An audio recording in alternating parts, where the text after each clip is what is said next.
क्या आपने कभी सोचा है कि आखिर एक छोटा सा धागा इतना खास क्यों होता है? एक ऐसा धागा जो न सोने का होता है न चांदी का, फिर भी जब एक बहन इसे अपने भाई की कलाई पर बांधती है तो उस धागे में पूरा संसार समा जाता है। उसमें बहन का प्यार होता है, भाई की जिम्मेदारी होती है, बचपन की यादें होती हैं और एक ऐसा विश्वास होता है जिसे शब्दों में बयान करना मुश्किल है। इसी पवित्र बंधन का नाम है रक्षाबंधन। नमस्कार भक्तों, आप सभी का स्वागत है भक्ति पथ में। आज हम आपको सुनाने जा रहे हैं भगवान श्री कृष्ण और द्रौपदी से जुड़ी एक बेहद प्रसिद्ध पौराणिक कथा, जिसे रक्षाबंधन के संदर्भ में अक्सर प्रेम और रक्षा के प्रतीक के रूप में याद किया जाता है। ये कथा हमें बताती है कि सच्चा रिश्ता खून के रिश्ते से ही नहीं बल्कि प्रेम, विश्वास और अपनापन से भी बनता है। तो आइए चलते हैं उस समय में जब द्वापर युग में भगवान श्री कृष्ण धरती पर अपने दिव्य कार्य कर रहे थे। श्री कृष्ण और द्रौपदी का रिश्ता, द्रौपदी और श्रीकृष्ण का रिश्ता बेहद विशेष था। द्रौपदी उन्हें अपना सखा मानती थीं और श्रीकृष्ण भी द्रौपदी को अत्यंत सम्मान और स्नेह देते थे। यह रिश्ता भाई बहन के पारंपरिक रिश्ते से अलग था, लेकिन इसमें भाई बहन जैसा स्नेह, विश्वास और रक्षा की भावना दिखाई देती है। कहा जाता है कि एक दिन भगवान श्रीकृष्ण की उंगली में चोट लग गई। उंगली से रक्त निकलता देखकर द्रौपदी का मन व्याकुल हो उठा। उन्होंने ये नहीं सोचा कि उनके पास पट्टी है या नहीं। उन्होंने ये नहीं सोचा कि उनके वस्त्र खराब हो जाएंगे। उन्होंने तुरंत अपने वस्त्र का एक छोटा सा हिस्सा फाड़ा और भगवान श्रीकृष्ण की उंगली पर बांध दिया। ये बहुत छोटी सी बात थी, लेकिन श्रीकृष्ण ने उस प्रेम को बहुत बड़ा माना, क्योंकि भगवान के लिए वस्त्र का टुकड़ा महत्वपूर्ण नहीं था, महत्वपूर्ण था उसके पीछे छिपा हुआ प्रेम। द्रौपदी ने उस समय भगवान श्रीकृष्ण से कुछ मांगा नहीं था। उन्होंने कोई इच्छा व्यक्त नहीं की थी। उन्होंने केवल अपने सखा की पीड़ा देखकर उनकी सहायता की थी। और शायद यही सच्चे रिश्ते की पहचान है, जहां मदद करने से पहले ये नहीं सोचा जाता कि बदले में क्या मिलेगा। श्री कृष्ण का वचन। कथा की परंपरा में माना जाता है कि द्रौपदी के इस स्नेह को देखकर श्री कृष्ण ने उनके प्रति रक्षा का भाव स्वीकार किया। समय बीत गया, महल बदल गए, परिस्थितियां बदल गईं, लेकिन प्रेम से बना वो संबंध बना रहा। फिर महाभारत का वो कठिन समय आया जिसे याद करके आज भी मन विचलित हो जाता है। हस्तिनापुर की सभा में द्रौपदी को अत्यंत अपमानजनक परिस्थिति का सामना करना पड़ा। उन्होंने सभा में उपस्थित लोगों से सहायता की पुकार लगाई, लेकिन परिस्थिति ऐसी थी कि कोई उनकी सहायता के लिए आगे नहीं आया। तब द्रौपदी ने अपना पूरा विश्वास भगवान श्रीकृष्ण पर रख दिया। उन्होंने मन से श्रीकृष्ण को पुकारा और महाभारत की कथा के अनुसार भगवान श्रीकृष्ण ने उनकी लाज की रक्षा की। यह प्रसंग हमें एक गहरा संदेश देता है। जिस रिश्ते में सच्चा प्रेम और विश्वास हो, वो समय की दूरी से समाप्त नहीं होता।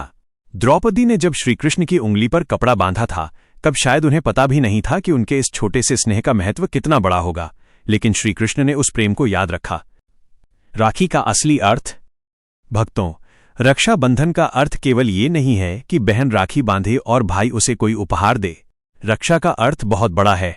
रक्षा का अर्थ है जब बहन परेशान हो तो भाई उसके साथ खड़ा हो, जब भाई कठिनाई में हो तो बहन उसका हौसला बने, जब परिवार में कोई समस्या आए तो दोनों एक दूसरे का सहारा बने, और सबसे जरूरी एक दूसरे की भावनाओं का सम्मान करें। आज हम अक्सर त्योहारों को केवल रस्म की तरह मनाने लगे हैं, लेकिन अगर हम रक्षाबंधन की भावना को समझ लें तो ये सिर्फ एक दिन का त्योहार नहीं रहेगा, ये पूरे जीवन का संकल्प बन सकता है। एक छोटी सी सीख। सोचिए, जब भाई बहन छोटे होते हैं तो कितनी छोटी छोटी बातों पर लड़ते हैं। कभी खिलौने के लिए लड़ाई, कभी खाने के लिए, कभी टीवी के रिमोट के लिए, और कभी सिर्फ इसलिए कि एक ने दूसरे को चिढ़ा दिया। लेकिन जैसे जैसे समय बीतता है, वही बचपन की लड़ाइयां याद बन जाती हैं। फिर एक दिन भाई पढ़ाई या नौकरी के कारण दूसरे शहर चला जाता है, बहन अपने घर चली जाती है, मिलना कम हो जाता है, बातें कम हो जाती हैं।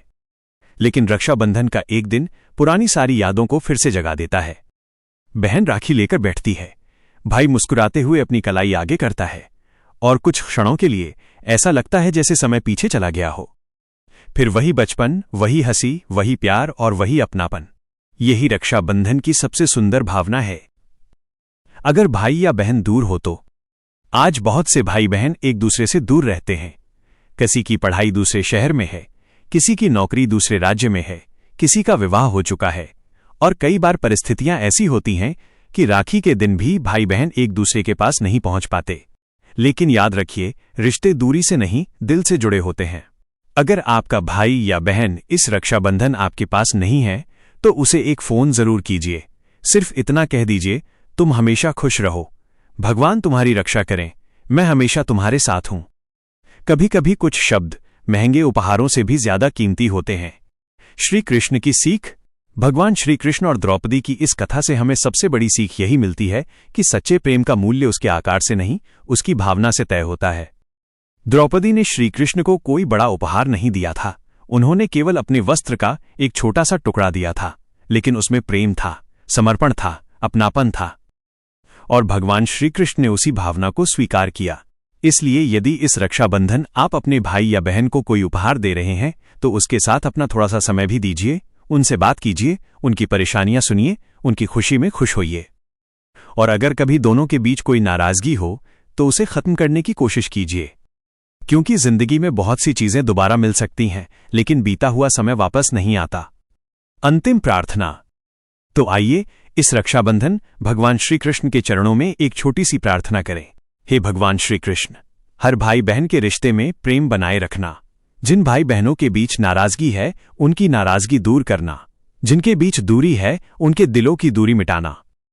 हर भाई को अपनी बहन का सम्मान करने की शक्ति देना, हर बहन को अपने भाई के जीवन में खुशियां और प्रेम बांटने का आशीर्वाद देना, हर परिवार में सुख और शांति बनाए रखना और हमारे सभी रिश्तों में विश्वास बनाए रखना। हे श्री कृष्ण, हमारे जीवन में ऐसा प्रेम देना जिसमें स्वार्थ न हो, ऐसा विश्वास देना जिसमें संदेह न हो, और ऐसा अपनापन देना जो समय और दूरी से कभी कम न हो। राधे राधे। जय श्री कृष्ण। और आप सभी को रक्षाबंधन की हार्दिक शुभकामनाएं। अगर आपको यह कथा पसंद आई हो तो वीडियो को लाइक जरूर करें, इसे अपने भाई या बहन के साथ शेयर करें और ऐसी ही भक्तिमय कथाओं के लिए भक्ति पथ को सब्सक्राइब जरूर करें। राधे राधे।